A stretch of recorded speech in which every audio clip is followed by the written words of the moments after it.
Hey everybody and welcome to KM Reviews. I am Niddleman. This time I'm bringing you a spoiler-free review of the movie Arrival, which is basically a movie about all these spaceships that appear all over the planet, similar to Independence Day. But that's about where the similarities end with that movie because this is not an action movie by any stretch of the imagination.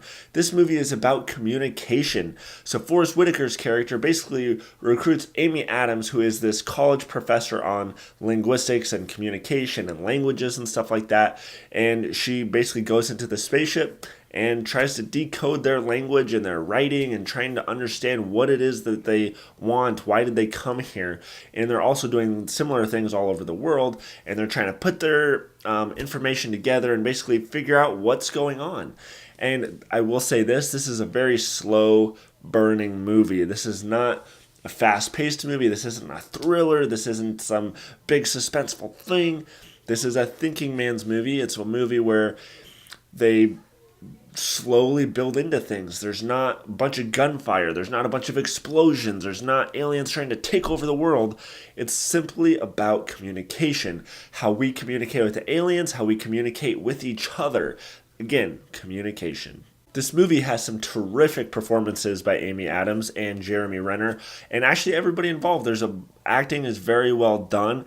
The effects are minimal, but what is there is very effective. Everything in this movie looks very realistic. It's really very well shot. The movie is very pleasing to the eye. It's very fun to see. It doesn't look low budget or anything. It's a very interesting movie to see. The biggest negative for me personally was just the pacing of it, which isn't a problem for everybody, but for me it just was a little bit too slow. I needed something to pull it along a little bit faster, but it wasn't enough of a negative to make me not like the movie. I still really enjoyed this movie, and honestly, there is some things that happen near the end of the movie that I'm not going to tell you what happens because this is spoiler free, but it does make me want to watch the movie again in a different light. I think I will actually enjoy it much more the second time around.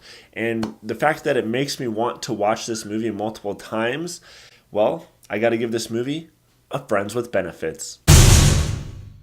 Alright guys, I know that was a quick review, but this is a pretty simple movie. It's very good, a little bit slow. What more do you need to know?